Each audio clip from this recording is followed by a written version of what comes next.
ఒకసారి అందరు గట్టిగా దేవుని స్తోత్రం చెప్పండి. హల్లెలూయా, హల్లెలూయా. మంచిది, కరెక్ట్గా పాయింట్ దగ్గరికి వెళ్ళిపోదాం. లైవ్ కోసం 2 మాటలు చెప్పి వెళ్ళిపోదాం. దేవుని బిడ్డలారా, ఈ సంఘ క్షేమాభివృద్ధి కూడికలో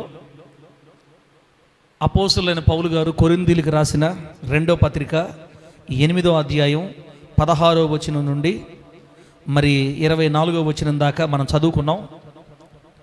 ఇంతకుముందు ఈ చదువుకున్నటువంటి ఈ వచనాల్లో పౌలు గారు పరిచర్య చేసి దేవుని పిలుపునందుకొని అన్యజనుల మధ్య చేసిన సేవ, 3 ఖండాల్లో చేసిన సేవ, 3 సంవత్సరాల పాటు ప్రయాణం చేసిన సేవని దేవుడు ప్రేమించి ఇంచుమించుగా దాదాపు 14 సంఘాలు కట్టేదానికి సహాయం చేశాడు.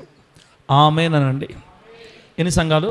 14 సంఘాలు. ఈ 14 సంఘాల్లో విశ్వాసులు రక్షించబడిన తర్వాత ఈ విశ్వాసుల్లో దేవుడు నమ్మకస్తులు లేపాడు. విశ్వాసుల్లో ఎవరు లేపాడు? నమ్మకస్తులు లేపాడు. నమ్మకస్తులు లేపడం అంటే నమ్మకస్తులు ఉంటారు. కానీ విశ్వాసులు కొంతమంది ఏం చేస్తారంటే మొదట్లో కొంచెం నమ్మకంగా ఉండి తర్వాత అపనమ్మకస్తులు అయిపోతారు. కానీ ఎవరైతే దేవుని కొరకు రోషంగా నడుంగట్టుకొని విశ్వాసులుగా ఉన్నప్పుడే నమ్మకంగా ఉంటారో వీళ్ళని దేవుడు చూస్తాడు. దేవుడు చూసి ఆయన చిత్తమైతే విశ్వాసుల్లో నుండి పరిచారకులుగా, సేవకుడికి సహాయకులుగా లేదా సేవలో సహకరించేటట్లుగా విశ్వాసుల అంతస్తు నుండి పరిచారకుల అంతస్తులోనికి దేవుడు మార్చుకుంటాడు. ఇలాగా పౌలు గారి సేవలో అనేక మంది విశ్వాసుల స్థితిలో నుండి పరిచారకుల స్థితిలోనికి వచ్చారు. దేవునికి మహిమ కలుగును గాక. గట్టిగా చెప్పండి హల్లెలూయా. పేర్లు కూడా చెప్పా: తిమోతి, తీతు, తుకికు, ఎపఫ్రొదితు, ఎపఫ్రా, ఒనేసిము, ఇంకా ఉన్నారు. శీల, పౌలు శీల కదా, పౌలు శీల, లోక, వైద్యుడైన లోక కూడా పౌలు గారి దగ్గరే నడిచాడు పరిచర్లో. ఇలా ఎందరో నమ్మకస్తుల్ని పౌలు గారికి దేవుడు ఇచ్చాడు. ఆయన సేవలో నమ్మకమైనటువంటి దైవజనుల్ని, పరిచారకులు దేవుడు లేపాడు. ఒకప్పుడు విగ్రహారాధికులే లేమ్మా, ఈ మాటను, ఒకప్పుడు విగ్రహారాధికులే మారు మనసు పొంది విశ్వాసులు అయ్యారు. విశ్వాసులుగా ఉన్నవారు నమ్మకంగా నిలబడడం ద్వారా వారి నమ్మకత్వాన్ని గమనించిన దేవుడు వారిలో నుండి అనేక మంది సేవకుల్ని, పరిచారకుల్ని ఏర్పాటు చేశాడు. గొప్ప విశేషం ఏంటంటే పౌలు గారి దగ్గర రక్షించబడిన వాళ్ళే సేవకులై పౌలు గారితో పాటు సేవ చేశారు. దేవునికి స్తోత్రం కలుగును గాక. పౌలు దగ్గర రక్షించబడిన ఆత్మీయ కుమారులు సేవ చేస్తుంటే పౌలు గారు వాళ్ళని ఏమంటున్నాడు తెలుసా? నా జత పనివారు, నాతో కలిసి దేవుని సేవ చేసేవాళ్ళు, నా తోడి సేవకుడు అని పిలిచాడు అనమాట. ఇలా ఆయన సేవలో ఎందరో విశ్వాస స్థాయి నుండి పరిచారకుల స్థాయికి, సేవకుల స్థాయికి ఎదిగారు. దేవునికి మహిమ కలుగునుగాక. అంశంలోకి పోయే ముందు మీకు చెప్పే మాట ఏంటంటే మన సంఘంలో కూడా ఇటువంటి నమ్మకస్తులు పెరగాలి. ఇప్పుడు కొంతమంది కనబడుతున్నారు. ఈ నమ్మకస్తులు ముందు దేవుడు చూడాలా. ఎవరు చూడాలి తల్లే? మన నమ్మకాన్ని దేవుడు చూడాలి. దేవుడికి ఆ నమ్మకత్వం మెచ్చాలి. దేవునికి ఆ నమ్మకత్వం మెచ్చితే విశ్వాస అంతస్తు నుండి ప్రమోషన్ ఇచ్చి పరిచారకుల అంతస్తుకు దేవుడు తీసుకొచ్చుకుంటాడు. మనం అనుకున్నంత ఈజీగా మనకు అవకాశం రాదు. కొందరు కావాలని తెచ్చుకుంటారు. దాన్ని డబ్బు పెట్టడం ద్వారానో, సేవకుడికి దగ్గరగా ఉండటం ద్వారానో, సేవకుడికి కాస్త డబ్బు ఖర్చు పెట్టి సేవకుడి మనసులో చోటు సంపాదించుకుంటారు. సేవకుడికి తెలియదు లోపలుండే స్థితి. జానపాలన్న నాకు పైకి ఏం కనపడతాడు, ఎంత నమ్మకస్తుడో, ఎంత మంచి బిడ్డో, అసలు అలిసిపోతే కాళ్ళు వతాడు, ఎవరి దగ్గర సిగ్గుపడ్డు, ఇట్లాంటి బిడ్డనిచ్చావు నాయనా అని నేను అనుకుంటా. పై నుంచి చూస్తే లోపల ఎవరు కనపడుతుంటుంది? దేవుడు కనపడుతుంటుంది. మనం డబ్బు ఖర్చు పెట్టి లేకపోతే పాస్టర్ గారిని ఇవి తీసిచ్చి మనం పాస్టర్ గారి మనసులో చోటు సంపాదించుకొని 1 సంవత్సరం 2 సంవత్సరాలు బాగా ఎగిరి ఆ తర్వాత అంతరంగం చూసిన దేవుడు వదిలేస్తే లిస్టులో లేకుండా తొలగిపోయిన వాళ్ళు మనకి చాలా దగ్గర కనబడుతుంటారు. అయితే విశ్వాసులుగా ఉన్న నీ నమ్మకత్వాన్ని మొదట దేవుడు గమనిస్తూ ఉంటాడు. ఎప్పుడైతే దేవుడి దృష్టిలో నువ్వు పాస్ అవుతావో అప్పుడు దైవజనుడి మనసులో దేవుడు నిన్ను పెడతాడు. ఎప్పుడైతే దైవజనుడి మనసులోకి నువ్వు వస్తావో అప్పుడు దైవజనుడు నిన్ను దగ్గర తీసుకొని పాటలు పాడడం నేర్పిస్తాడు. నీకు పాటలు పాడే వరం ఉందనుకో, పాటలు పాడే అవకాశం ఇస్తాడు. లేకపోతే నీకు వాక్యం చదవగలిగే అవకాశం ఉంది, 2 మాటలు నీ నోటికి దేవుడు ఇస్తాడు, నువ్వు మాట్లాడగలుగుతుంటావు. దైవజనుడు నీ దగ్గర పెట్టుకొని నేర్పించి ప్రయోజకుని చేస్తాడు. అలాగా తెలియకుండానే నిన్ను దేవుడు ప్రమోషన్లు ఇచ్చి నడిపిస్తాడు అనమాట. ఇప్పుడు దేవునికి మన నమ్మకత్వం కనబడినప్పుడు, దేవుడు మనల్ని నమ్మకస్తులుగా ఎంచినప్పుడు, మన నమ్మకత్వాన్ని సంఘంలో మనం కాపాడుకున్నప్పుడు దేవుడు ప్రమోషన్ చేస్తాడు. ఖచ్చితంగా ఇస్తాడు, ఎవరికైనా ఇస్తాడు. అన్యాయస్తుడు కానే కాదు, స్త్రీలకైనా ఇస్తాడు, పురుషులకైనా ఇస్తాడు. అందరూ సమానమే దేవుని దృష్టిలో, ఒకరు గొప్ప ఒకరు తక్కువ అని కాదు. బిడ్డలారా, ఈ విధంగా పౌలు గారి దగ్గర అనేక మంది పరిచారకులు లేచారు. మన సంఘంలో కూడా హోలీ జడ్జి ఫ్యామిలీస్లో నుంచి కూడా అనేక మంది పరిచారకుల్ని దేవుడు రాబోయే దినాల్లో లేపునుగాక. గట్టి చెప్పండి హల్లెలూయా.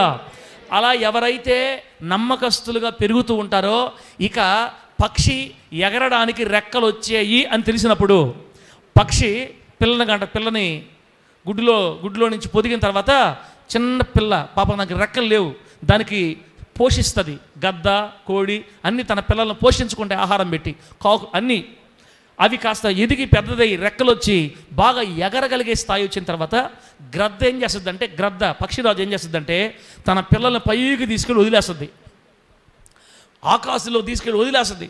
అవి ఇక పడిపోతూ ఉంటే రెక్కలు ఆడించడం స్టార్ట్ చేస్తాయి. అలా 1, 2, 3 సార్లు లేదా 1 వారం 2 వారాలు నెల మొత్తం మీద ట్రైనింగ్ ఇస్తుంది పిల్లలకి. అక్కడ వదిలేసి భూమి మీద పడబోతున్న సమయంలో ఇక 2 నిమిషాల్లో వెళ్ళి పడిపోద్ది కింద. భూమి మీద పోయినప్పుడు మళ్ళీ వచ్చి కాలుతో అనుకోబద్ది, పట్టుకోబద్ది, మళ్ళా పైకి వెళ్ళద్ది, మళ్ళీ వదిలేస్తుంది. ఈ విధంగా తన పిల్లలకి రెక్కలు ఆడించడం నేర్పిస్తుంది. ఇక నా బిడ్డ ఎగరుతుంది అనుకున్నప్పుడు దాన్ని వదిలేస్తుంది అనమాట. ఇంకా అలాగా దైవజనుడు నమ్మకస్తున్న పిల్లల్ని దగ్గర తీసుకొని వాళ్ళకి అన్ని విధాలుగా నేర్పించి ప్రార్థన, నడిపింపు, ఆరాధన, పాటలు, వాక్యం చెప్పడం, కొన్ని విషయాలు చెప్పి నేర్పించి ఇక నా బిడ్డ సిద్ధమైన అనుకున్నప్పుడు ఒక కొత్త ప్రాంతానికి సేవకు పంపిస్తారనమాట. అలా 14 సంఘాల్లో తన ఆత్మీయ కుమారుల్ని పెట్టి పరిచర్య జరిగిస్తున్నాడు. దేవునికి స్తోత్రం కలుగును గాక. గట్టి చెప్పండి హల్లెలూయా. పౌలు గారి ఆత్మీయ కుమారుడైన ఎపఫ్రా 3 సంఘాలు కట్టాడు కొత్తగా. పౌలు గారు కట్టిన సంఘాలు కాదు, ఎపఫ్రా గారే పరిచర్యకి వెళ్ళి కొత్త సంఘాలు స్థాపించాడు 3. అంటే దైవజనుడి చేతి నీడలో ఎదిగి నేర్చుకొని ప్రమోషన్ పొంది పరిచారకుడై సేవకుడై ఆయన దగ్గర ప్రార్థన చేసుకొని తన సొంతూరికి, ఎవరు ఎపఫ్రా యొక్క సొంతూరికి వెళ్ళి సొంతూరులో ఒక చర్చి, చుట్టూ దగ్గరలో ఉన్న 2 ప్రాంతాల్లో మొత్తం 3 సంఘాలు కట్టాడు.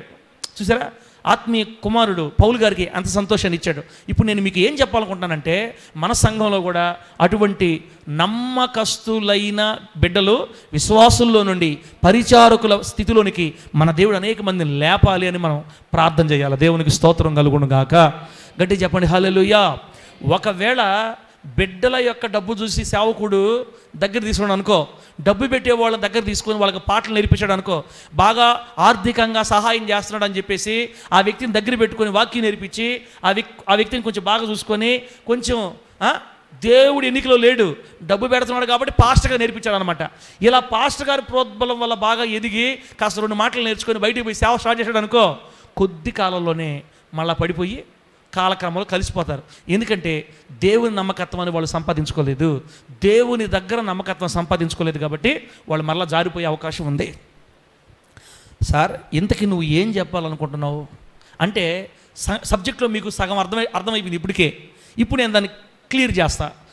సబ్జెక్ట్ ఏంటో ఇప్పుడు నేను మీకు అర్థమయ్యేట్టు చెప్తా. మనము ఈ 8వ అధ్యాయంలో, కొరింథీయులకు రాసిన 2వ పత్రిక 8వ అధ్యాయంలో 16వ వచనం చదివినప్పుడు మనకి 3 వ్యక్తులు కనపడ్డారు. అక్కడ 3 వ్యక్తులు కనపడ్డారు. కనపడలేదా అంటే కనపడ్డారు. చూడండి, ఎక్కడ 16వ వచనంలో మనం చదివితే మొట్టమొదట తీతు అనే వ్యక్తి గురించి రాశాడు. ఏం రాశాడు?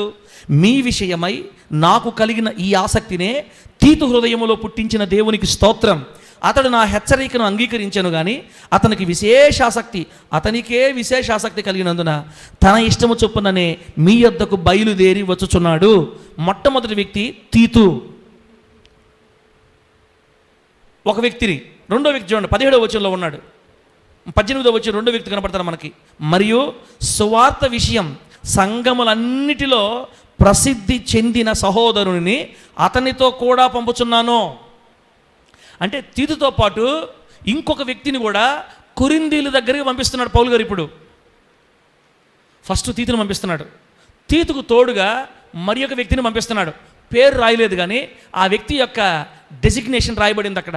ఆ వ్యక్తికి ఉన్న డెసిగ్నేషన్ గుర్తింపు ఏంటంటే, ఆ తీతుతో పాటు వస్తున్న మరి ఒక వ్యక్తి సంఘములన్నిటిలో, అనగా పౌలు గారి చేత దేవుడు స్థాపించిన సంఘాలు కావచ్చు, అపోస్తులందరి చేత స్థాపించిన సంఘాలు కావచ్చు, ఆ రోజున భూమి మీద లేదా యెరూషలేము, యూదయ, గలిలయ, సమరయ ప్రాంతాల్లో ఎన్ని సంఘాలు అయితే కట్టబడి ఉన్నాయో ఈ సంఘాలన్నింటిలో మంచి పేరు పొందుకున్న వ్యక్తి అంట. దేవునికి స్తోత్రం కలుగునుగాక. సంఘములన్నిటిలో ప్రసిద్ధి చెందిన సహోదరుణ్ణి అంటే అపోస్తులైన పౌలు గారు కానీ, లేకపోతే ఆనాటి సేవకులు కానీ, పేతురు గారు కానీ, యోహాను గారు కానీ, యాకోబు గారు కానీ, ఇలా స్తంభాలుగా ఎంచబడిన దైవజనులు చేస్తున్న సేవ, దైవజనులు చేసిన సేవను బట్టి కట్టబడిన ఎన్నో సంఘాలు ఉన్నాయి. ఈ సంఘాలన్నింటిలో ప్రసిద్ధి చెందారంట ఈ రెండో వ్యక్తి. అంటే ప్రతి సంఘంలో ఇతనికి మంచి పేరు ఉంది. ఇతను ఎవరో రెండు సంఘాలు అంటే మన ముత్తుకూరు, నెల్లూరు సంఘాల్లో ఇతనికి మంచి పేరు ఉంది. 2 సంఘాల్లో ప్రసిద్ధి చెందాడు. 14 సంఘాల్లో ప్రసిద్ధి చెందాడు. ఇంకా అనేక సంఘాలకి ఇతని పేరు పాకింది. పలానా వ్యక్తి ఎంత నమ్మకస్తుడంటే, ఆ అన్న, ఆ అంకులు, ఆ బ్రదరు చాలా మంచోడండి, మంచి భక్తిపరుడమ్మా, కుటుంబం కూడా చాలా భక్తి అని ఇతని గురించి సంఘాలన్నింటిలో మాట్లాడుకుంటున్నారు. చెడ్డగా కాదు, గొప్పగా. 14 సంఘాలలో ప్రసిద్ధి చెందిన మరి ఒక సహోదరుణ్ణి తీతుతో పాటు కొరింథీ పట్టణానికి పంపిస్తున్నాడు పౌలు గారు. దేవునికి స్తోత్రం కలుగును గాక. తర్వాత ఇంకో ఎక్కడ మరొక వ్యక్తి 22వ వచనం. ఇప్పుడు మొదట 16వ వచనంలో తీతు అనే వ్యక్తి కనపడుతున్నాడు. 18వ వచనంలో మరొక వ్యక్తి కనపడుతున్నాడు. ఇప్పుడు 3వ వ్యక్తి 22వ వచనంలో కనపడుతున్నాడు. మరియు వారితో కూడా, అనగా తీతుతో పాటు ఆ ప్రసిద్ధి చెందిన మరి యొక్క సహోదరుతో పాటు మేము మా సహోదరుని పంపుతున్నాము. ఇక్కడ కూడా పౌలు గారు మా సహోదరుని పంపిస్తున్నాం అన్నాడు. మరి ఆ సహోదరి పేరు ఇక్కడ రాయిలా. తీతు గారితో పాటు ఇంకొక 2 పంపిస్తున్నాడు. ఇప్పుడు 3వ వ్యక్తి గురించి చెప్తున్నాడు.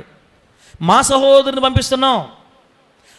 మేము పంపిస్తున్న ఈ 3వ వాడు ఎట్లాంటో తెలుసా? ఇప్పుడు చూడండి, మేము వాళ్ళిద్దరితో పాటు పంపిస్తున్న మా సహోదరుడు అని చెప్పేమే.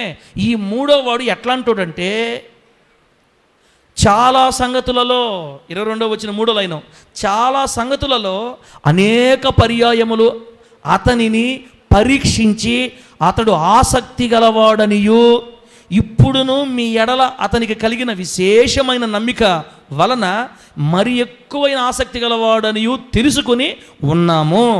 అంటే మేము ఆ 2తో పాటు పంపిస్తున్న ఈ 3వ వ్యక్తి ఎవరంటే, మేము చాలాసార్లు పరీక్షించాం అతన్ని, కానీ అతను ఎప్పుడు కూడా నమ్మకాన్ని పోగొట్టుకోవాలి మా దగ్గర. అతను చాలాసార్లు పరీక్షించాం, నమ్మకమైన వాడుగా తేలేడు. దేవునికి స్తోత్రం కలుగును గాక. చెప్పండి గట్టిగా హల్లెలూయా. ఇంతలో ఎన్నిసార్లు పరీక్షించిన అతడు నమ్మకస్తుగా ఉన్నాడు మాకు. అందుకని ఆ 2తో పాటు ఈ వ్యక్తిని పంపిస్తున్నాం. ఎంత నమ్మకస్తుడంటే, మీ పేరు చెబితే చాలు నేను అడగబోతా అంటున్నాడు. మీ మీద ఇంత ప్రేమ ఉంది ఇతనికి, మీ మీద చాలా ప్రేమ ఉంది ఇతనికి, అందుకే మా సహోదరుని కూడా వాళ్ళిద్దరితో పాటు పంపిస్తున్నామని ఇక్కడ 3 సహోదరుల పేర్లు లేదా 3 సహోదరుల సందర్భం ఇక్కడ వివరించబడింది. బిడ్డలు ఒక పని మీద పంపిస్తున్నారన్నమాట. నిన్న వారమో మన వారం మీకు చెప్పా, యెరూషలేములో ఉన్నటువంటి దేవుని బిడ్డలు బహుశ్రమలు పడుతుంటే, యెరూషలేములో ఉన్న దేవుని బిడ్డలకి బహుశ్రమలు కలిగితే, వాళ్ళకి తినటానికి కూడా తిండి లేకపోతే వాళ్ళని పోషించే పని అన్ని సంఘాలకు అప్పగించాడు పౌలు గారు. అప్పుడు అన్ని సంఘాల్లో ఉన్న విశ్వాసులతో పాటు నేను ఆదివారం మనం చెప్పుకున్న మాసిదోనియా విశ్వాసులు కూడా, ఎల్లపల్లి చెప్పుకున్నాం కదా, మాసిదోనియా విశ్వాసులు కూడా తమ పేదరికంలోనే, తమ నిరుపేద జీవితంలోనే కానుక తీసిపెట్టారు. ఇప్పుడు ఈ 3 వచ్చి అన్ని సంఘాలు తిరిగి వాళ్ళ దగ్గర ఉన్న డబ్బంతా కూడ పెట్టుకొని వీళ్ళు యెరూషలేము తీసుకెళ్ళి డబ్బు ఇచ్చేసి రావాలా. అది వీళ్ళ 3 మీద అప్పగించిన పని. దేవునికి స్తోత్రం కలుగును గాక.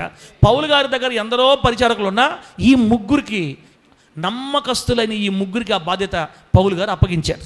ఇది సందర్భం. అయితే నేను ఇప్పుడు ఈ వాక్యం మీకు ఎందుకు చెప్పదలుచుకున్నానంటే, దేవుని బిడ్డలారా, సంఘము క్షేమం పొందాలంటే సంఘంలో, మన మందిరంలో ఇటువంటి నమ్మకస్తులు కావాలి. మనము ఇటువంటి నమ్మకస్తులంగా మారాలి. ఒకసారి ఎస్సరకకు ఫోన్ చేసిన తర్వాత ఎత్తకపోయింది అనుకో తల్లా, ఉన్నా కూడా కూతురికి ఇచ్చింది అనుకో ఫోను, రెండోసారి చేస్తే మళ్ళీ కూతురికి ఇచ్చింది అనుకో, ఆవిడ పాస్టర్కి ఏమనిపిస్తుంది?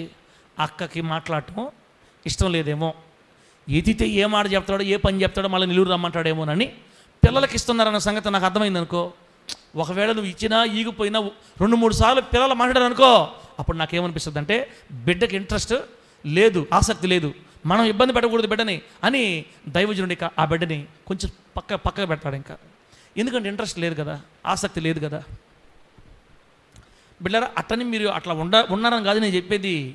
అంటే ఇట్లాంటి ముగ్గురు ఉన్నారు, ఈ ముగ్గురు లాంటి నమ్మకస్తులు వేయాలా, అది ఈరోజు వాక్యం. అందరూ ఈ ముగ్గురు లాంటి వాళ్ళు అవ్వాలని కోరుకుంటున్నాం, ఒకరిద్దరు కాదు, అందరూ. మనమందరం నమ్మకస్తులం అయితే మన నమ్మకత్వాన్ని చూసి దేవుడు సంఘాన్ని నూరంతలుగా దీవిస్తాడు. దేవునికి స్తోత్రం కలుగును గాక.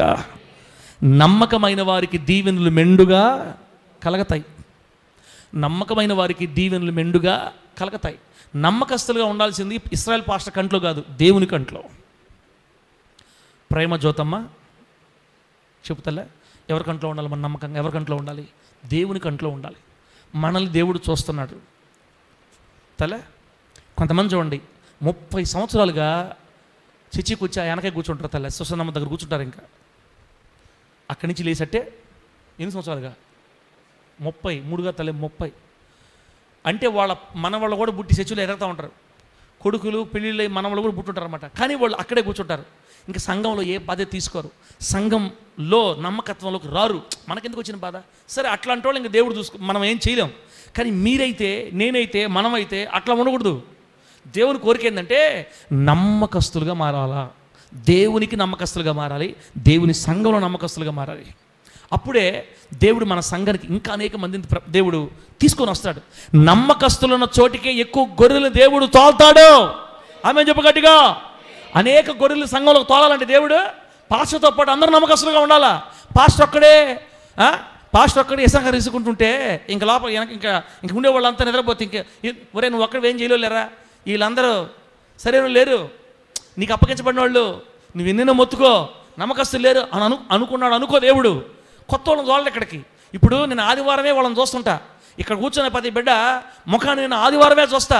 చాలామంది ఒక కాలనీలో 3 కుటుంబాలు ఉన్నాయి బిడ్డలు. ఈ 3 కుటుంబాలు ఎప్పుడు చూసుకుంటూ ఉంటారు, ఒకరు చూసుకుంటారా? చూసుకోరా? ఒక కాలనీలో ఉన్నటువంటి 2 కుటుంబాలైనా 3 కుటుంబాలైనా ఎప్పుడు చూసుకుంటూ ఉంటాయి. ఈ వచ్చిన కొత్త గొర్రెని 3 పోట్లు పొడిచిందనుకో, ఈ గొర్రె పాత గొర్రె కొత్త గొర్రెని 3 పోట్లు పొడిచిందనుకో మాటల ద్వారా, ఇంక ఈ కొత్త గొర్రె వెనక తిరిగి. నా మాట అర్థమైందా? నా భాష అర్థమైందా? కొత్తగా వచ్చిన వాళ్ళకి పాతగా ఉన్నవాళ్ళు మార్గం చూపించాలా, ఎలా ప్రార్థన చేయాలో, ఎలా నడిపించబడాలో, ఆరాధనకి ఎంత ఫాస్ట్ వెళ్ళాలో, ఆరాధనలో ఎంత ముందు ఉండాలో, దేవుని భక్తి విషయంలో ఎంత రోషం ఉండాలో, వైరాగ్యం ఉండాలో, దేవుని కొరకు ఎంత స్పీడ్ ఉండాలో కొత్త గొర్రెలకి పాత గొర్రెలు చూపించాలి. ఇట్లా ఆసక్తి కలిగిన గొర్రెలు సంఘంలో ఉన్నాయనుకో, వీళ్ళని చూసి కొత్త గొర్రెలు తీసుకొచ్చి ఇక్కడ తోలుతాడు. నేర్చుకోండి బిడ్డలారా, నేర్పించండి వీళ్ళకి. నేను కొత్త బిడ్డలు, కుడి ఎడమలు ఎరుగని బిడ్డలు తీసుకొచ్చి మీకు అప్పగించా, నేర్పించండి అని దేవుడు కొత్త గొర్రెలు మన దొడ్డ తోలుతాడు. మనమే AK-47 పట్టుకొని తిరుగుతున్నాం గొర్రెలు గ్రౌండ్లో. AK-47 పట్టుకొని, AK-47 అంటే పెద్ద గన్ను ఉంటుంది. అది మామూలు తుపాకుల్లాగా ఒకసారి అట కాదు, ఒక్కసారి వచ్చామంటే వెళ్ళిపోద్ది అంతే. 100, 200, 300 బుల్లెట్ వచ్చేస్తాయి ఒకటే దెబ్బకి. ఎన్ని వస్తాయి? ఒక్కసారి కొడితే 200, 300 బుల్లెట్లు దూసుకెళ్ళిపోతాయి అంతే. ఇట్లాంటి గొర్రెలు గన్నులు పడుకొని తిరుగుతున్నాం చర్చిల్లో. కొత్త గొర్రెలు పంపిస్తాడు దేవుడా, నువ్వు ఆడ బాబాకి తల్లి నేను పొడిచి కాల్చి చంపేస్తారు నేను, ఇక్కడ కాదులే నువ్వు పలానా సంఘం పోదువు అని. మన నమ్మకత్వం లేని స్థితిని దేవుడు చూసి, మన నమ్మకత్వపు హీనత స్థితిని, సంఘములో ఉన్న బిడ్డల యొక్క నమ్మకత్వ రహిత స్థితిని దేవుడు చూసి కొత్త గొర్రెల్ని మన సంఘానికి దేవుడు పంపించడు. కాబట్టి సంఘములో ఎక్కువ శాతం నమ్మకస్తులు ఉండాలి.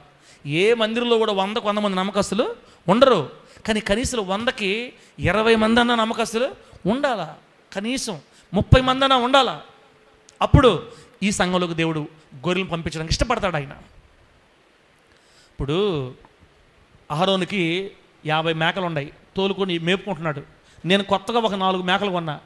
ఇప్పుడు నాకేమనిపిస్తుంది అంటే మళ్ళీ నేను మేపుకోవటం ఎందుకు, ఆల్రెడీ ఒక 50 మేకలు మేపుతున్నాడు కదా, ఆ కూలి ఏదో ఆ బిడ్డకే ఇచ్చేద్దామని అహరోన్తో నేను మాట్లాడుకొని నా 4 మేకల్ని ఆహారం మందలో తోలుతా, ఆయన మేపిన దానికి ఆయనకి నేను ఎంతో కొంత ఏదో పిల్లల్ని ఇచ్చేసి ఆయన చేస్తా.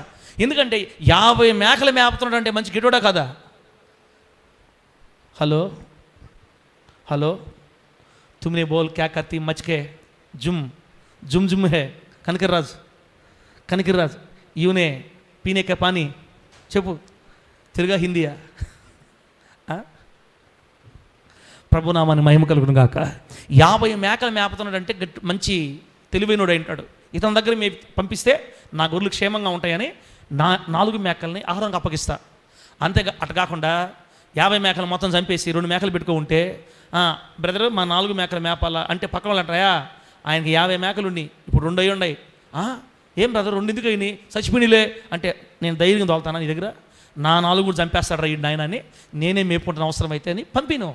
ఇలాగే ఒక సంఘానికి దేవుడు నూతన ఆత్మలు అప్పగించాలంటే అక్కడున్న 2 అయినా 3 అయినా 10 మంది అయినా 20 మంది అయినా 50 మంది అయినా కనీసం సగమైన నమ్మకస్తులు ఉండాలని దేవుడు కోరుకుంటున్నాడు. దేవునికి మహిమ కలుగునుగాక. ఇక్కడ తీతు అనే వ్యక్తి గురించి మనం చదివాం. తీతు ఎంత నమ్మకస్తుడో తెలుసా?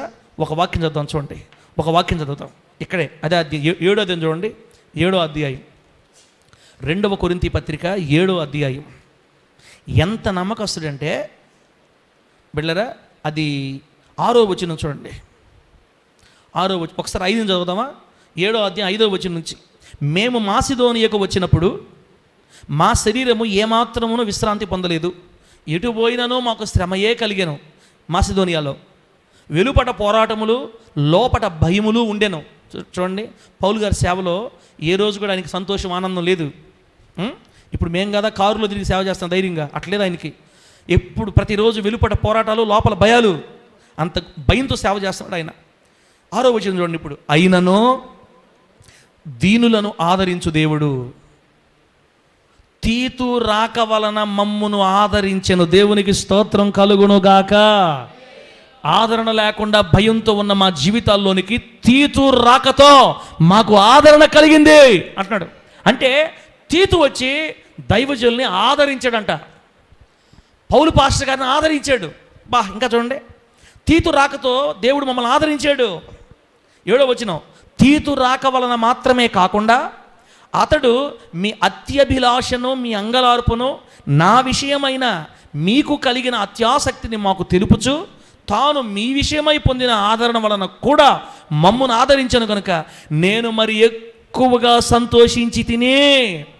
13వ వచనం, ఇందుచేత మేము ఆదరింపబడితిమి, అంతేకాదు మాకు ఈ ఆదరణ కలిగినప్పుడు తీతు యొక్క ఆత్మ మీ అందరి వలన విశ్రాంతి పొందినందున అతని సంతోషమును చూచి మరి ఎక్కువగా మేము సంతోషించితిమి. దేవునికి స్తోత్రం కలుగునుగాక.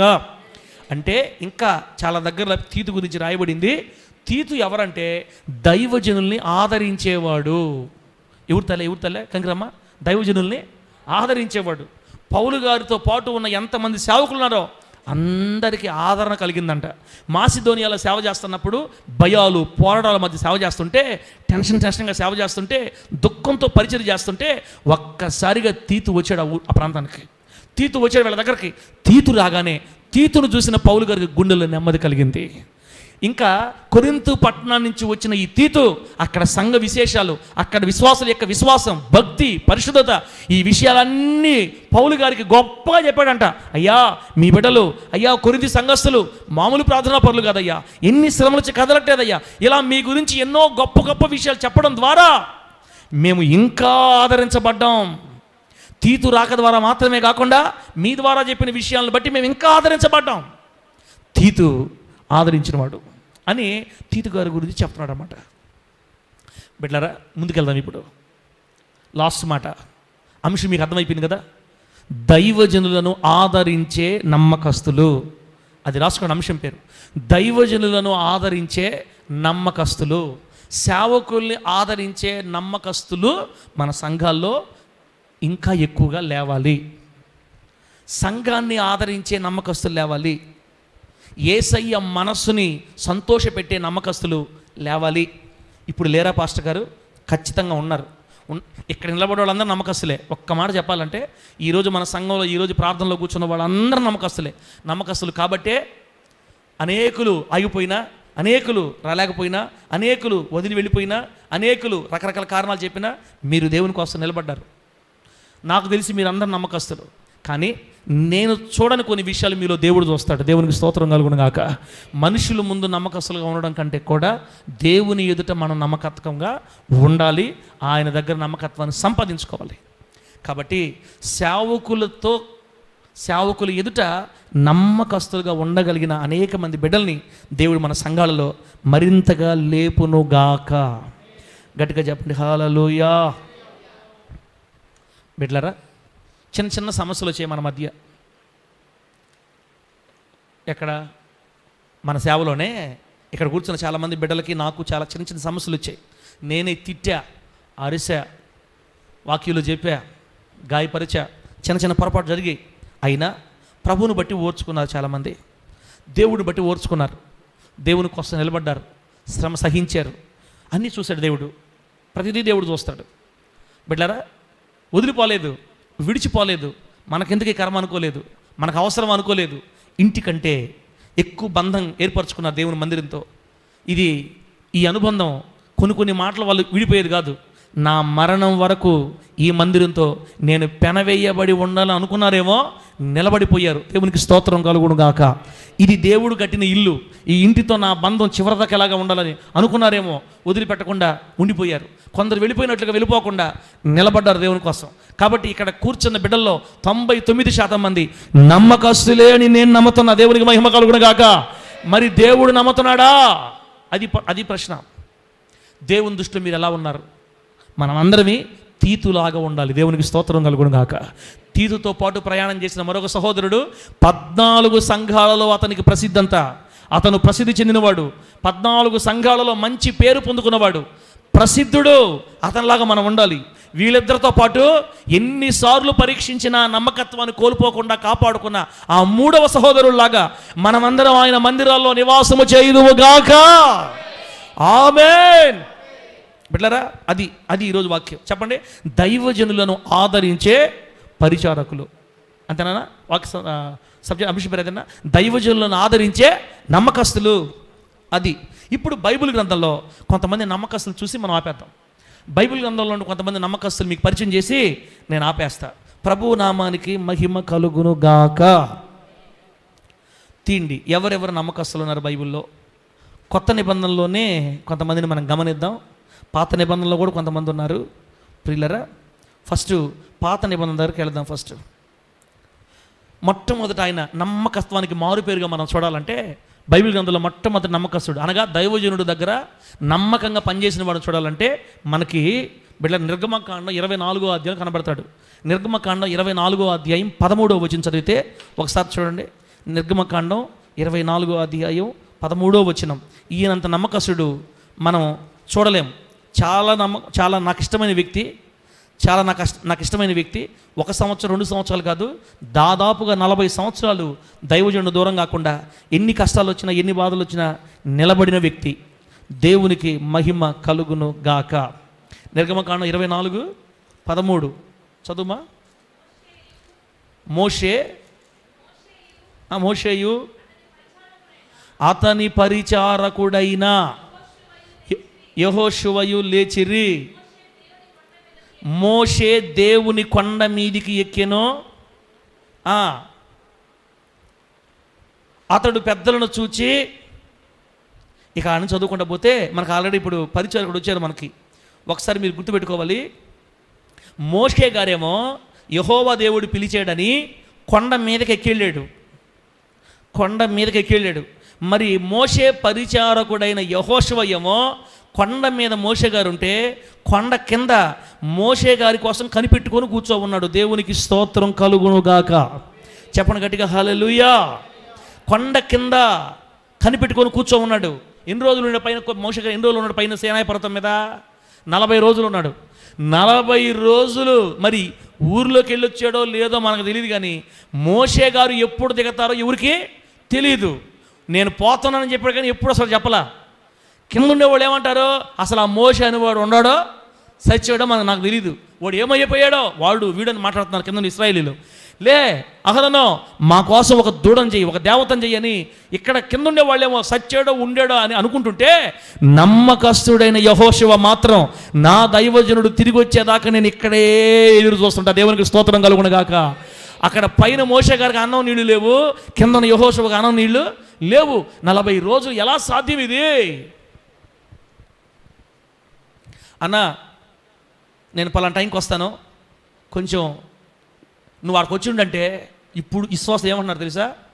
కరెక్ట్ టైం చెప్పు సార్, నువ్వు ఏ టైంకి వస్తావో చెప్పు, ఆ టైంకి చెప్పు. నువ్వు నాకు టైం చెప్పావనుకో ఆ టైంకే రావాలి. నువ్వు వాడికి 5 నిమిషాలు లేట్ అయిందా నేను ఒప్పుకోను. నువ్వు ఏ టైంకి వస్తావో చెప్పు అంటున్నారు ఇప్పుడు. తలే ఒకవేళ కానీ ఒక 15 నిమిషాలు 20 నిమిషాలు లేట్ అయిందా ఇప్పుడు ఒప్పుకోవట్లా విశ్వాస పాస్టర్ని. చెప్పేవాడు కరెక్ట్గా చెప్పాలి టైము. మాకేం పనులు లేవా? ఎడ కూర్చోండి మేమేడా? నువ్వు వచ్చే టైంకి చెప్పు, ఆ టైంకి మేము కూర్చో ఉంటాం అని ఇప్పుడుండే విశ్వాసాలు పాస్టర్ తలకాయలు తింటున్నారులే అమ్మా. కానీ దైవజనుడు ఎప్పుడు వస్తాడో తెలియదు. కొంతమంది అంటారు, నువ్వు మోసే అంత గొప్పోడివే, నువ్వు మోసే అంత గొప్పోడివి అయితే మేము నీకోసం గంటల పాటు కూర్చో ఉంటాం రోడ్ల మీద, నువ్వు మోసే అంత గొప్పోడివే అన్నట్టు. అది కూడా నిజమేలే, నేను మోసే అంత రోడ్డు కాదులే, అది కూడా నిజమే. అయినా మోసే అంత రోడ్డు కాకపోయినా దేవుడు పిలుచుకున్నాడా కాదా? అది చెప్పండి. దేవుడు పిలుచుకున్నాడే కదా. దేవుడు పిలిచినోడు చిన్నోడైతే ఏం పెద్దోడైతే ఏమే, నువ్వు వెయిట్ చేయి, ఆ నమ్మకత్వాన్ని చూస్తాడు దేవుడు. నా బిడ్డ నా సేవకుడి కోసం ఎదురు చూస్తున్నాడా చూడట్లేదా? లోపల కొనుక్కుంటా ఉన్నాడా లేకపోతే మంచి మనసుతో ఉన్నాడా? ఒరే అరుణో, ఏందిరా అరుణో, సార్ ఎప్పుడు రమ్మన్నాడు రా? అయ్యా సార్ 7 అన్నాడంటే 9 అవుతాను ఆయన.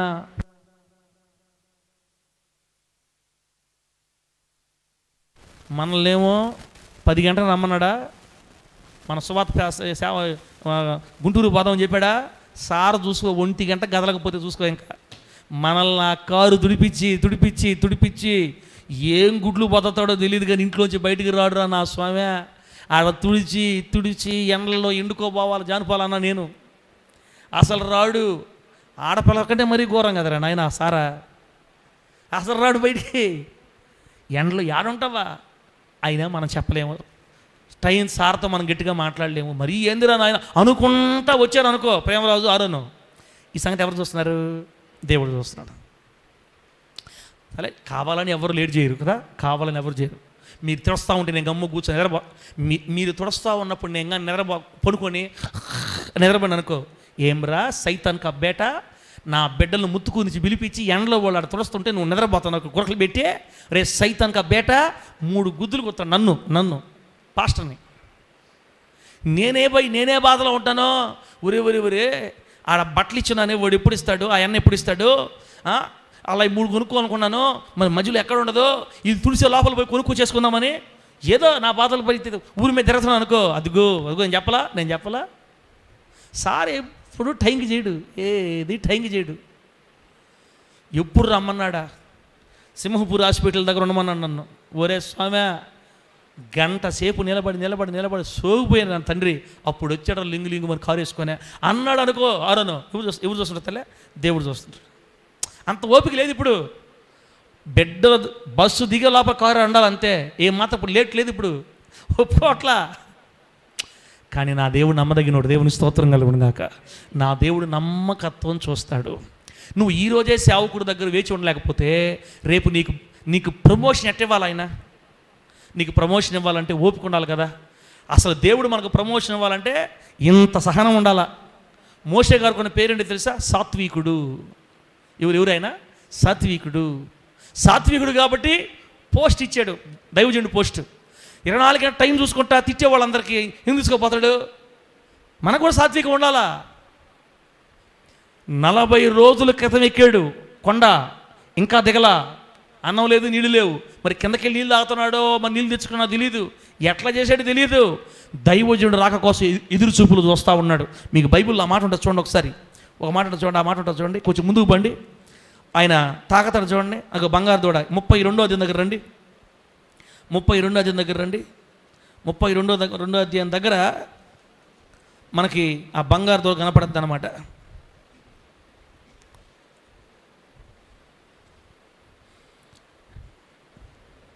ప్రభువు నామానికి మహిమ కలుగును గాక.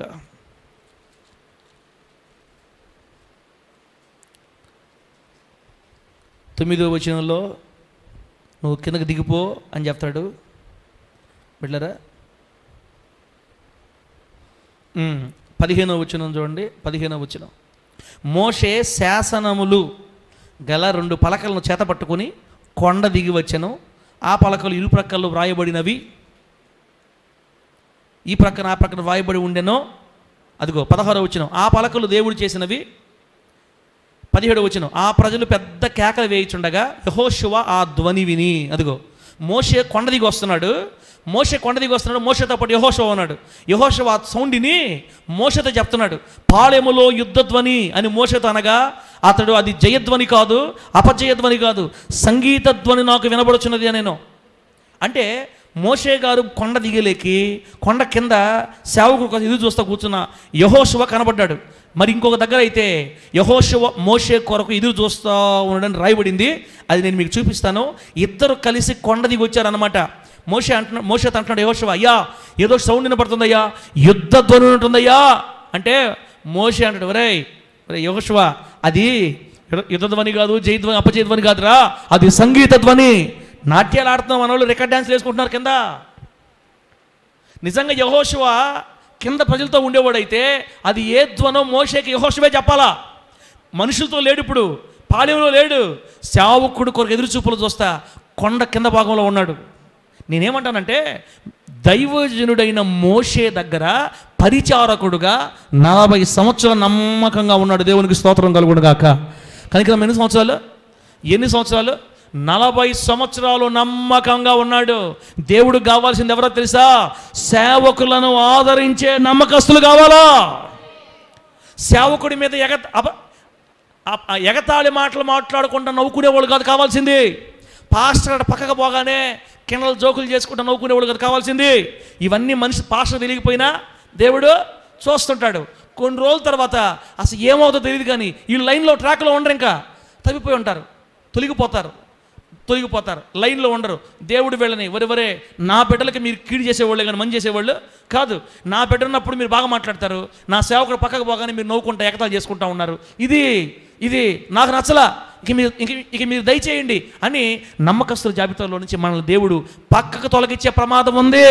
అందుకని యెహోషువ లాగా 40 రోజులుగా వస్తున్నా కూడా సేవకుడు దిగే వరకు ఇక్కడి నుంచి నేను ఇంటికి వెళ్ళనని సేవకుడు కొరకు ఎదురు చూపులు చూసే నమ్మకస్తుడైన యెహోషువ లాగా మన బిడ్డలలో దేవుని ఆత్మను ప్రభువు నింపునుగాక.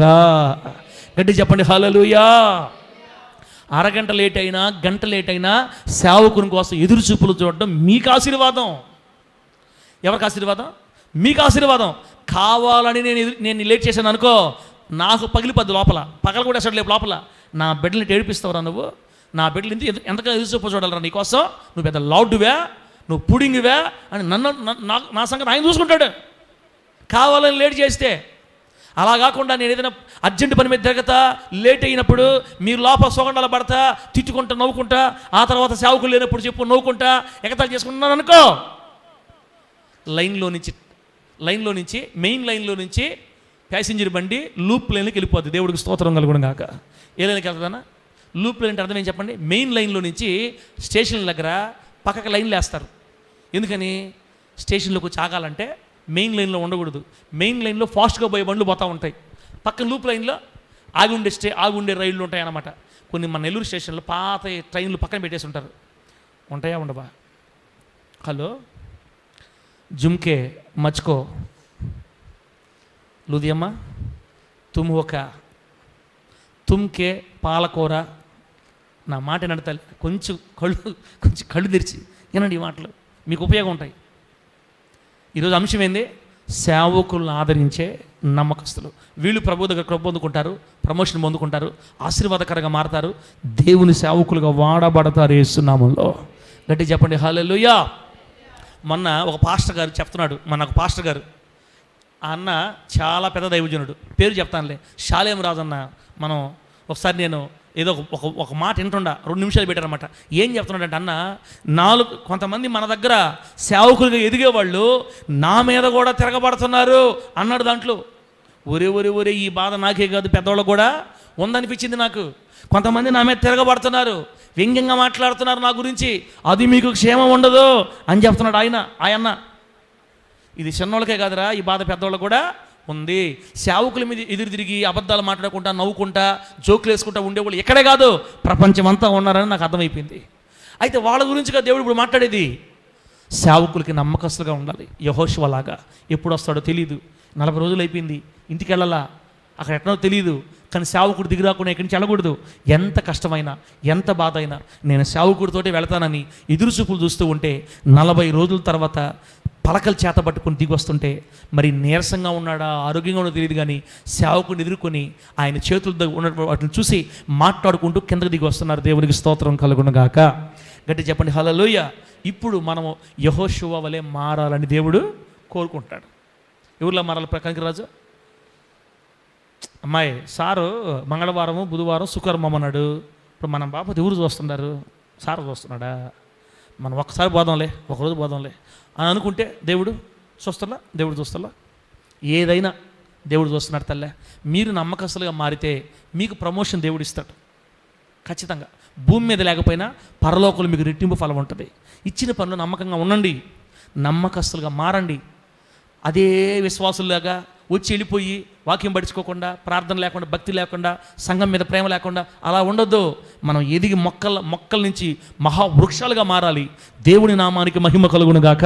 మీ పిల్లలు ఈ బల్ల చుట్టూ ఒలివ మొక్కల్లాగా మీరు ఎదగాలంటే మీ సంతానం ఈ మందిరంలో విస్తరించాలి. దేవునికి స్తోత్రం కలుగునుగాక. ఇది మీకోసం దేవుడు కట్టించిన ఘనమైన మందిరం. దీన్ని ఇంకా విస్తరించి కట్టుకోవాలి, వెనక స్థలం కూడా తీసుకోవాలి, స్లాబ్ వేయించుకోవాలి. ఒక తరతరాలకి సరిపోయే మందిరంగా మనం దీన్ని మార్చుకోవాలంటే నమ్మకస్తులు లేయాలి. ఇక్కడ ఎవరు లేయాలి? మనకెందుకు వచ్చిన బాధ? సారు పెద్దాన్ని తిడుతున్నాడు, మనకు అవసరంలే, మనం దూరంగా ఉందాలి అనుకున్నామంటే నీ ఇష్టం అది. నువ్వు దూరంగా ఉన్నామంటే దూరంగా అయిపోతావు, అటు తెలియకుండా దూరంగా అయిపోతావు. ఇక్కడ స్వాతంత్రం ఉండాలి, స్వాస్థ్యం ఇది, అంటి పెట్టుకొని ఉండాలి, నమ్మకం ఉండాలి, ప్రభువుని సంతోషపెట్టాలి, దేవునికి నీ నమ్మకత్వం నచ్చాలి. ముఖ్యంగా నువ్వు సేవకుని ఆదరించేవాడివై ఉండాలి. సేవకురాలికి నువ్వు ఆదరణగా ఉంటే నిశ్చయంగా నా దేవుడిని మరిచిపోవడానికి అన్యాయసుడు కానే కాదు. మోషేకి పరిచారకుడుగా స్టార్ట్ చేశాడు తన జీవితాన్ని యెహోషువ. మొదట సేవకుడు కాదు, నాయకుడు కాదు, మొట్టమొదట మోషేకి పరిచారకుడు. మోషే అనే దైవజనునికి పరిచారకుడుగా జీవితాన్ని ప్రారంభించిన యెహోషువ 40 సంవత్సరాలు నమ్మకంగా నడిచాడు. ఇప్పుడు మోషే చనిపోబోతున్నాడు. మోషే గారు నా తర్వాత ఎవరు ప్రభువా అని అడగలా. యెహోషువాని తర్వాత నాయకుడిగా చేయాలన్న మైండ్ మోషే గారికి కూడా లేదు. ఎందుకు లేదంటే ఆ పోషించిన దేవుడు కాబట్టి దేవుడు చూసుకుంటాడు అనుకుంటున్నాడు. ఇప్పుడు దేవుడు మాట్లాడుతున్నాడు మోషేతో, మోషే నీకు బదులుగా నీ పరిచారకుడైన యెహోషువాని నాయకుడిగా చేయి. ఆమె చెప్పగట్టిగా హల్లెలూయా. ఎవరు నడిపించాలో దేవుడు నాకు చెప్పాలా, నాకు చెప్పే అంత మనసు మీ మీద దేవుడు కలగాల, అంత నమ్మకంగా మీరు దేవుని ముందు నిలబడి తీరాల యేసునామాలు. అంతే. చెప్పండి గట్టిగా హల్లెలూయా. ఇశ్రాయేలు పలానా సంఘంలో పలానా పెట్టరా అని నాకు దేవుడు చెప్పాలా. దేవుడు చెప్పేటట్టుగా మీరు దేవుని మనసు గెలుచుకోవాలా. యెహోషువను నియమించో, అతని మీద నా ఆత్మ నుంచున్నాను, నీ తర్వాత అతడే నా ప్రజలు నడిపించాలి. దేవుడు చెప్పాడు అన్నమాట. యెహోషువలో ఉన్న నమ్మకత్వాన్ని దేవుడు చూశాడు కాబట్టి మోషే తర్వాత స్థితిని లేమా అంతే, మోషే తర్వాత స్థితిని నాయకుడికి అప్పగించాడు దేవుడు. గట్టిగా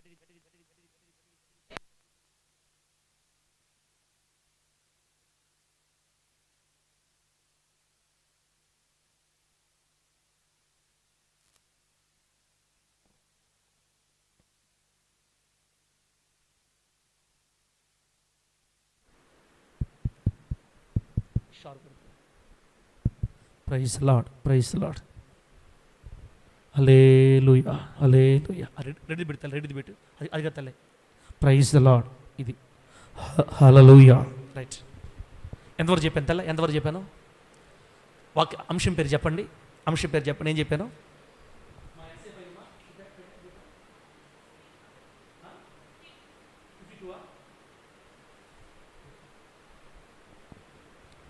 మొదట తీతులాగా నమ్మకంగా ఉండాలి. తీతుతో వచ్చిన 14 సంఘాలలో ప్రసిద్ధమైన వ్యక్తిలాగా మన పేరు సంపాదించుకోవాలి. అన్ని సంఘాలు నీకు మంచి పేరు ఉండాలా. కొంతమంది ముత్తుకూరు సంఘం దాటి చర్చికి, నెల్లూరు చర్చికి రారు, అది మందే, మనం ముత్తుకూరు చేసి బాగు చేసుకోవాలి. ముత్తుకూరేంది, నెల్లూరేంది, ఎలాయిపాలెం ఏంది, కావలేంది, రాబోయే రోజు ఎన్ని చోట్ల వచ్చినా ప్రతి సంఘంలోనికి మంచి పేరు ఉండాలి. యేసునామములో అలాగే చెప్పగట్టుగా. ఎక్కడ ప్రార్థన జరిగినా దైవజనులతో పాటు పరిగెత్తి వెళ్ళాలంతే. బండి ఉండాలా, బండికి ఆయిల్ ఉండాలి, కానీ ఆంధ్ర రాష్ట్రంలో తిరగటమే యేసునామములో. నువ్వు పరిగిస్తే కదా నీకు దేవుడు వాహనాలు ఇస్తాడా? నీ ఛార్జీ పెట్టుకొని పరిగిస్తే, బస్సుల్లో నడిచి ఆటోలో ఎక్కి డబ్బంతా ఖర్చు అయిపోతుంటే, నా బిడ్డకి నా మీద ఇంత ఆసక్తి ఉందని బండిస్తాడు నీకు దేవుడు. మాకు బండ్లు లేవులే, మేము రాములే అనుకుంటే ఇంక అంతే, ఆమేన్. ఆడికి ప్రతి విషయాన్ని దేవుడు చూస్తున్నాడు, చూడలేదా? చూస్తున్నాడు. కొంతమంది బిడ్డలు ఫస్ట్లో భలే వచ్చారు, బైకులు ఉండే బిడ్డలు కూడా. తల్లి నీవన్నీ మీకు ఎందుకు చెప్తున్నానంటే, మీరు ఇంకా నమ్మకస్తులు మారని చెప్తాను అంతే. తల్లి మీరు ఆగిపోయినా వచ్చినా నాకు పెద్ద లాభం నష్టమేం లేదు, కానీ దేవుడు అన్నీ గమనిస్తున్నాడు. దేవునికి స్తోత్రం కలుగును గాక. మొదట్లో కొంతమంది భలే వచ్చారు, రాను రాను రాను రాను రాను పంచర్ అయిపోయింది బండ్లకి. బండ్లు కదలట్లా. ఇక ఏమే సంగతి అంటే, ఆయిల్ లేవు. ఆయిల్ ఉంటుంది కానీ ఏం చెప్తున్నాం, మనకి ఆయిల్ లేవు. ఇంట్రెస్ట్ పోయిందనమాట దేవుని సంఘం మీద, సేవ మీద ఆసక్తి పోయింది. ఒకప్పుడు 3 సంఘాలు తిరిగేవాళ్ళు, ఇప్పుడు 2 సంఘాలకే. కొంతమంది అయితే 1 సంఘంకే. ఏడొస్తాం, డబ్బులు లేవు. ఆయన చూస్తున్నాడు. దేవునికి స్తోత్రం కలుగును గాక. ప్రతిదీ ఆయన చూస్తున్నాడు. ఛార్జీలు పెట్టుకొనిరా, బండికి పోతున్న నడుగు.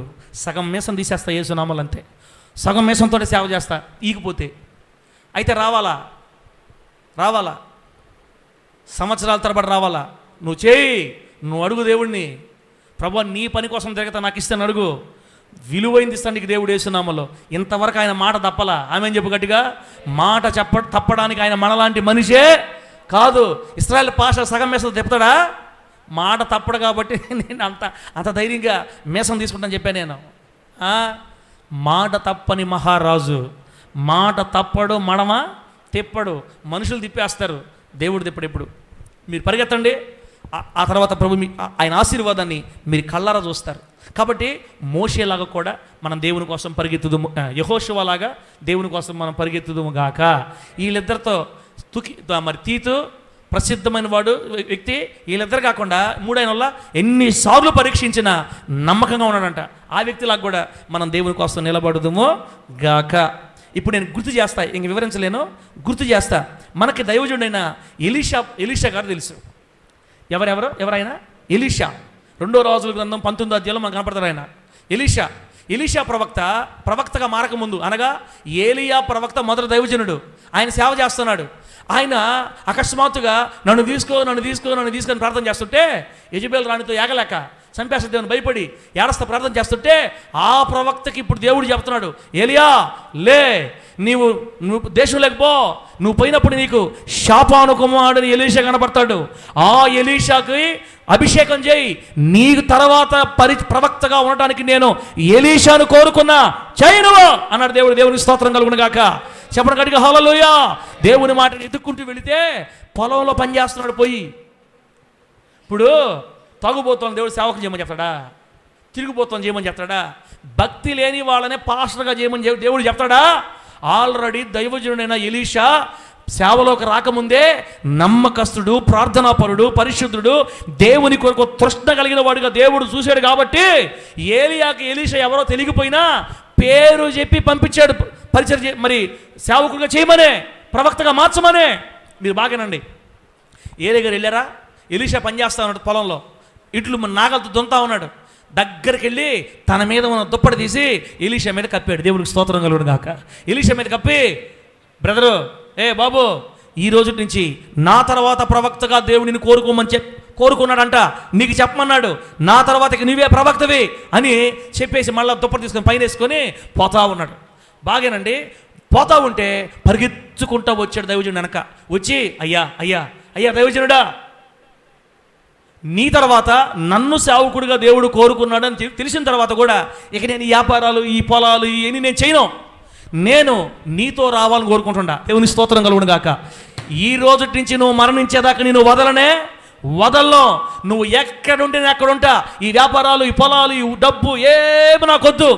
ఈ ఒక్క రోజు నాకు అనుమతిస్తే ఇంటికి వెళ్ళి చిన్న ప్రార్థన కూటం పెట్టుకొని మా అమ్మ వాళ్ళందరికీ విషయం చెప్పి ప్రార్థన కూటం పెట్టి అందరికీ బాయ్ చెప్పి చిన్న కృతజ్ఞత ప్రార్థన పెట్టుకొని మా అమ్మ వాళ్ళు ముద్దు పెట్టుకొని వచ్చేస్తానయ్యా, ఇక వచ్చానంటే ఎప్పటికి వెళ్ళను, ఒక్క అవకాశం ఇస్తావా అంటే నేను పిలవలేదు కదరా నేను రమ్మని, సరే నువ్వు వస్తానంటున్నావు కాబట్టి పోయేసి రాబో అని చెప్పాడు. ఆ రోజు సాయంత్రం ఇంటికి వెళ్ళి ప్రార్థన పెట్టుకొని ఏ ఎద్దులనైతే పొలం దున్నాడో ఆ ఎద్దులు వధించి దేవునికి బలిచ్చి దేవునికి కృతజ్ఞత చెప్పి చిన్న ప్రార్థన కూటం పెట్టి భోజనం వండి ఊరంతా భోజనాలు పెట్టి అందరికీ బాయి చెప్పి తల్లిదండ్రులు ముద్దు పెట్టుకొని నన్ను దేవుడు సేవకు పిలిచాడు, నేను వెళ్ళిపోతున్నా, నా గురించి మీరు ఏం ఆలోచించుకోవద్దని తల్లిదండ్రులకు అన్ని విషయాలు చెప్పి తల్లిదండ్రులు సెలవు తీసుకొని దైవజనుడైన ఏలియా దగ్గర పరిచారకుడిగా చేరిపోయాడు యేసు నామములో. చెప్పు గట్టిగా హల్లెలూయా. ఆ రోజు వెళ్ళాడు అమ్మోళ్ళు వదిలిపెట్టి, ఇక తిరిగి అమ్మోళ్ళ కోసం వచ్చిన చరిత్రలోనే లేదంతే. అప్పుడు ఎలీషా ఏం పని చేశాడు తెలుసా? బైబిల్లో రాయబడింది, ఏలియా చేతుల మీద నీళ్లు పోస్తున్నాడంట. చెప్పండి, ఏలియా చేతుల మీద ఏం పోస్తున్నాడు? నీళ్ళు ఎప్పుడు పోస్తారు? భోజనము చేసే ముందు, భోజనం చేసిన తర్వాత. అంటే దాని అర్థం ఏంటంటే దైవజనుడి పనులన్నీ చూసుకుంటున్నాడు అనమాట. దైవజనుడు ఏలియా గారికి నీళ్లు పెడతాడు, లేకపోతే పాత పరిచర్య ఉతతాడు, తర్వాత ఆయన బట్టలు ఉతతాడు, ఆయనకి ఏం కావాలో చూసుకుంటాడు. మరి ఎలీషా ప్రవక్తగా మారకముందు మామూలు సాదాసీదా పేదోడు కాదు, 12 అరకలు 12 నాగళ్ళతో దున్నుతున్నాడు పొలాన్ని. అంటే కొన్ని ఎకరాల భూమి ఉందన్నమాట ఆయనకి. భూస్వామి. మిమ్మల్ని చూస్తే ఆపేయాలని అనిపిస్తుంది నాకు. శక్తి లోపల నుంచి చెప్పు అంటుంది, కానీ చాలే ఆపుకో, చాలే ఆపే. మీరు కష్టపడ్డారన్నా, మీరు చాలా కష్టపడవచ్చు ఉంటారు. నేనంటే ఇంట్లో ఉండొచ్చాను కానీ మీరు చాలా కష్టపడవచ్చు ఉంటారు. అయినా ఒక 5 నిమిషాలే ఆపేస్తా, తర్వాత ఇంక మీరు ఫ్రీ అయిపోతారు.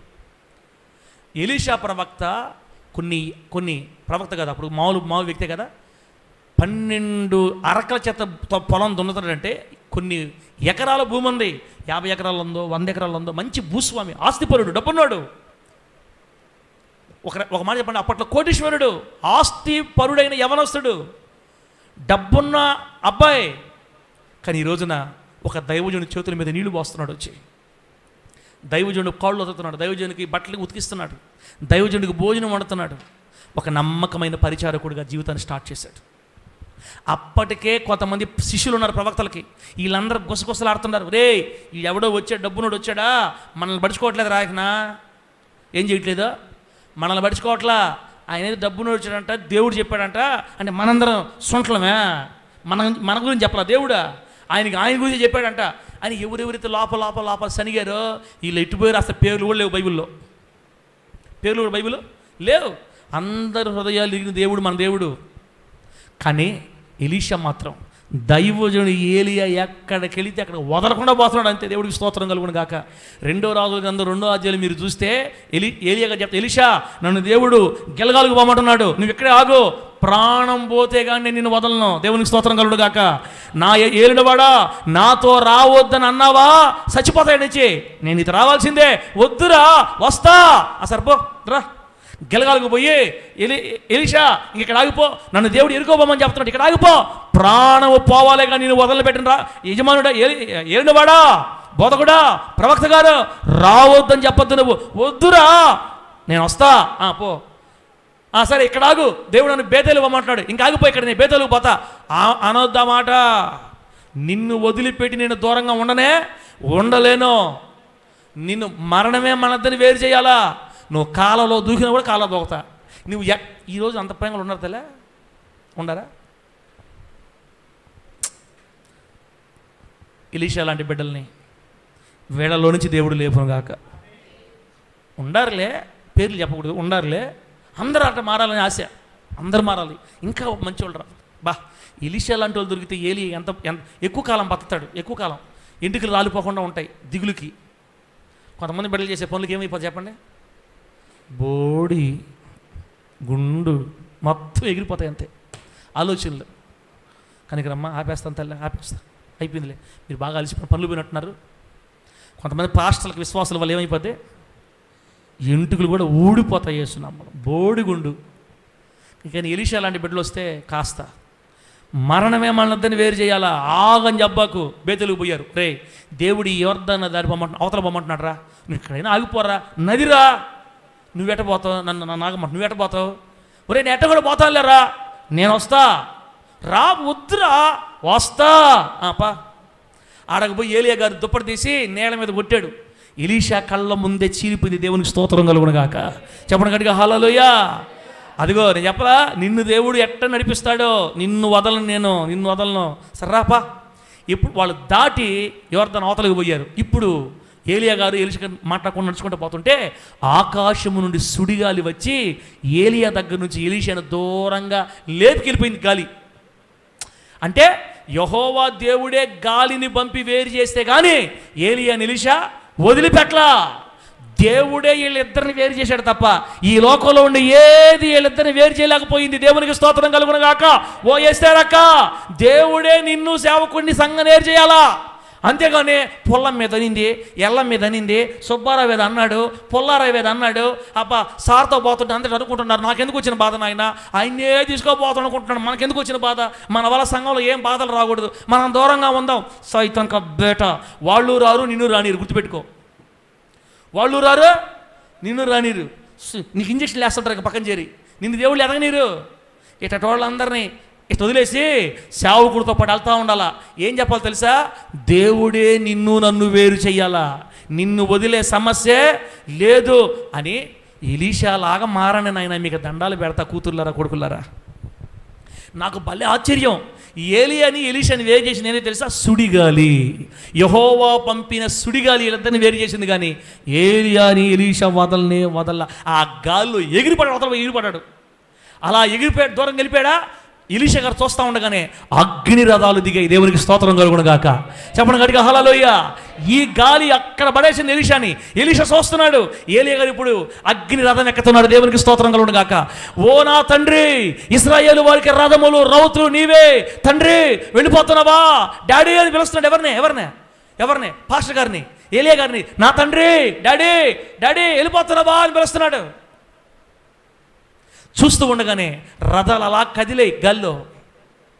బిడ్డలారా, బా వీళ్ళిద్దరిని గాలి వేరు చేసింది, దేవుడు వేరు చేశాడు. వీళ్ళిద్దరిని వదలట్లా ఎలీషా.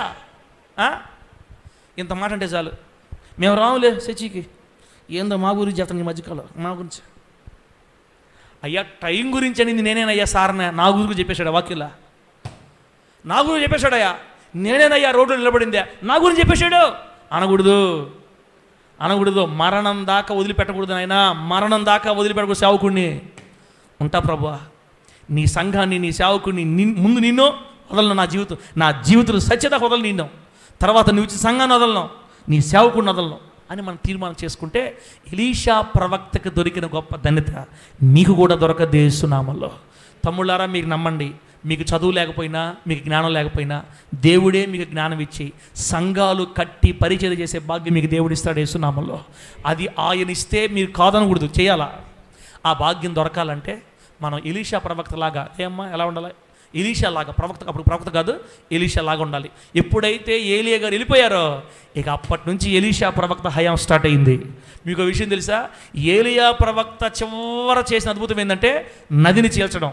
కానీ ఎలీషా చేసిన మొట్టమొదటి అద్భుతం, ఆయన పోతున్నాడా, ఆయన ఎగిరిపోతాడు, గాలికి పోతున్నాడా, ఏలియా గారు కప్పుకున్న దుప్పటి గాలికి ఎగిరి కింద పడిపోయింది.